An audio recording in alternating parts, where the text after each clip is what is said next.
Mas'u 'alal imamah bermakna kita ada ibu bapa kita mungkin orang yang pakai serban, ataupun kita orang yang pakai serban. Cuba tempat kerja kita tak pakai, balik rumah kita surau masjid dan sebagainya, kita orang yang pakai serban. Atau bapa kita orang yang pakai serban. Maghrib tadi dia keluar daripada rumah ke masjid, dia dah pakai serban, dia dah berwuduk pakai serban, dia ke masjid dengar kuliah. Habis kuliah pukul 9, dia ke bilik air, kemudian dia nak berwuduk semula. Maka untuk orang macam ni, dia ada hukum yang dipanggil mas'u 'alal imamah. Maksud dia apa dia tuan-tuan? Dia berwuduk macam biasa, sampai di serban dia, dia tak payah buka serban. Cukup sekadar mas'u 'alal imamah, cukup sekadar dia lalukan air di atas serban dia macam tu. Satu. Atau dalam hadis lain diceritakan, ditolak sedikit serban dia sampai nampak anak rambut ni, cukup dia lalukan sekali macam tu, kemudian dia patah balik, masukkan kedua-dua jari dalam telinga. Maksud dia, dia tak payah buka serban dia. Ni khusus untuk orang yang pakai serban.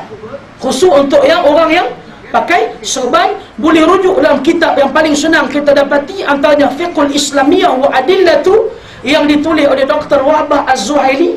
Kita akan dapat dengar ni dengan terperinci. Sama juga dengan hukum orang menyapu khuf. Cuma perbincangan kita tak sebut hari ni, nanti kuliah zuhur bila-bila saya bawa khuf, kita sapu atas khuf, ataupun mas'u 'alal jurab, sapu di atas stokin. Sapu di atas stokin. Kita nak naik pesawat, kapal terbang dan sebagainya, kita dah berwuduk siap dah, kemudian kita pakai stokin, pakai kasut, kita naik pesawat, tengok-tengok masuk waktu solat, kita berwuduk, di kasut kita tak payah buka, kita mas'u 'alal ni'al, cukup kita sapukan di atas kasut. Kita masuk ke hutan memburu dan sebagainya, sebelum nak masuk ke hutan kita berwuduk, kemudian kita pakai kasut boot kita.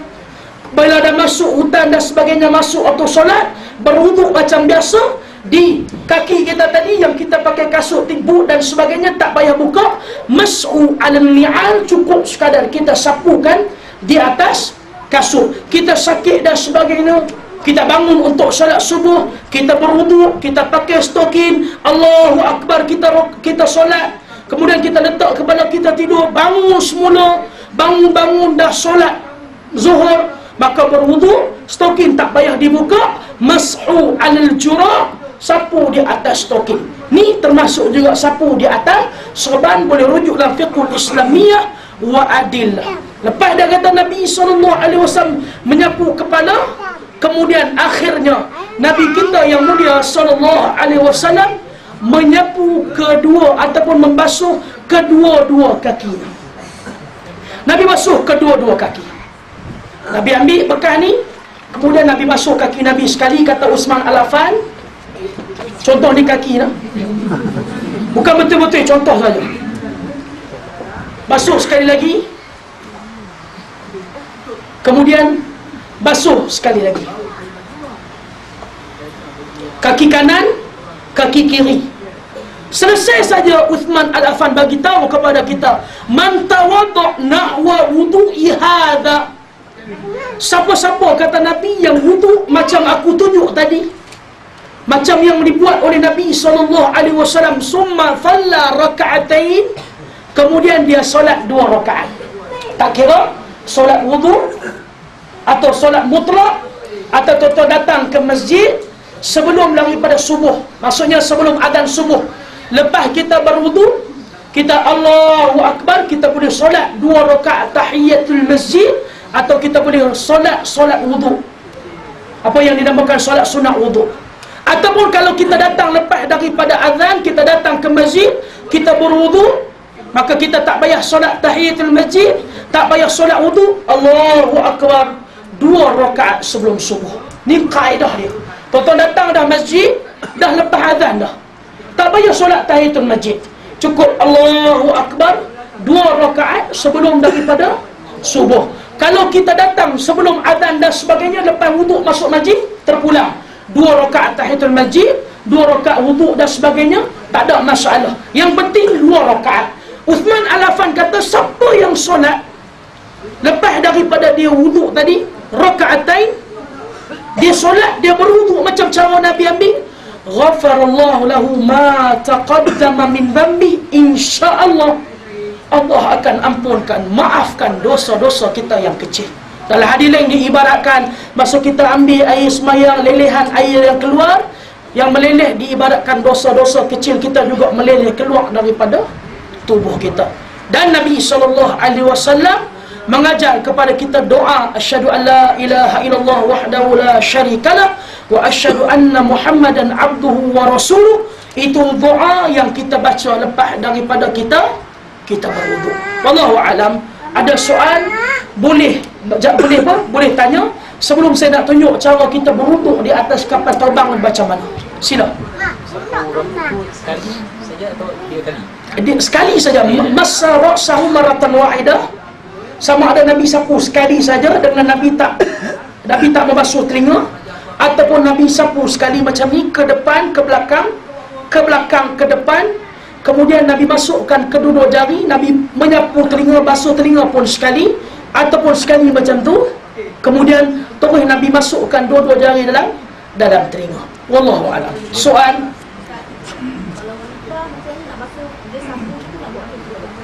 Perempuan macam mana? Nabi tunjuk ni khusus untuk lelaki dan perempuan. Orang perempuan bersama, dia rambut panjang dan sebagainya, sama dia rambut dia lebih daripada dan sebagainya, cukup sekadar dia lalukan depan macam ni, atau dia boleh patah balik, atau cukup dalam sapu macam tu sekali, kemudian dia basuh kedua-dua telinga dia. Wallahu a'lam. Soal. Yang dia ambil dari pada tu, dari gayung tu, dia buru sini, tangguh sini, ambil tu, mana? Boleh, tak ada masalah. Sama ada, yang itu terpulang kepada kaifiat kita lah. Macam ni Nabi tunjuk kepada kita cara dia macam ni. Yang penting cara wuduk tu kita mengikut sunnah. Bekas dan sebagainya tak ada masalah. Sama ada kita ambil, kita nak tuang pun boleh, atau kita buka pilih air pun boleh, kita ambil dalam kolam air pun boleh, tak ada masalah. Yang penting cara berwuduk tu yang penting. Wallahu a'lam. Soal. Tadi masa kita nak baca basuh muka, tak ada niat, sedangkan apa yang kita buat masa kita baca basuh muka, kita ikuti dengan niat. Wallahu a'lam. Saya tak tahu daripada sumber mana. Yang saya tahu daripada hadis Nabi, kita basuh muka, basuh tangan, basuh anggota wuduk, tidak ada apa-apa doa yang disebut dalam hadis Nabi. Tak ada apa-apa doa, melainkan Nabi ajar kita lepas daripada kita tetap sekalian, kita berwuduk baru angkat tangan doa. Termasuklah dengan niat, innamal a'malu binniyat. Sebab tu tadi saya mulakan tadi, masa minta basuh tangan tu, dia mulakan dengan basuh tangan. Sebab apa dia tak mulakan dengan niat dan sebagainya? Sebab ketika mana dia mengangkat minta air ni, dia nak berwuduk. InsyaAllah nanti masuk bab niat, sebelum kita solat saya akan terperincikan lagi masalah ini, insyaAllah. Wallahu a'lam. Soal. Ustaz, tertib tu mesti 3 kali ke ataupun boleh sekali atau 2 kali? Baik. Sebab takut air tak cukup. Baik. Tertib macam mana? Baik, tertib adalah hadis ni Nabi SAW tunjuk kepada kita, Nabi ambil semua anggota Nabi 3 kali. Kecuali dalam semua hadis cerita Nabi basuh rambut Nabi sekali saja. Nabi sapu rambut Nabi sekali, kecuali ada sepotong hadis yang dhaif yang disebut oleh Ibnu Hajar Al-Asqalani bahawa sapu rambut 3 kali ni adalah hadis yang lemah. Jadi macam mana cara? Baik, simpul, yang senang. Wajib sekali, kemudian yang kedua itu sunat, yang ketiga tu terlebih tak ada masalah. Terpulang 1, 2 ataupun 3. Tapi Nabi kebanyakannya Nabi membasuh 3 kali perbuatan Nabi, kecuali keadaan-keadaan tertentu. Nanti kita akan tunjuk bila kita berada atas kenderaan dan sebagainya macam mana cara nak berwuduk. Wallahu a'lam. Soal. Basuh muka perlu tak ke bawah dalam? Baik, kawasan yang kita panggil kawasan wuduk ialah kawasan ni. Sini saja. Tak payah sampai ke bawah dagu dan sebagainya, tak masuk dalam kawasan yang dipanggil kawasan muka. Dagu dan sini dipanggil kawasan leher atau kita panggil kawasan tengkuk. Wallahu a'lam. Soal. Masukkan air ke dalam hidung tu, Ya. akan jari ataupun sekadar sedut? Guna jari ataupun sudut.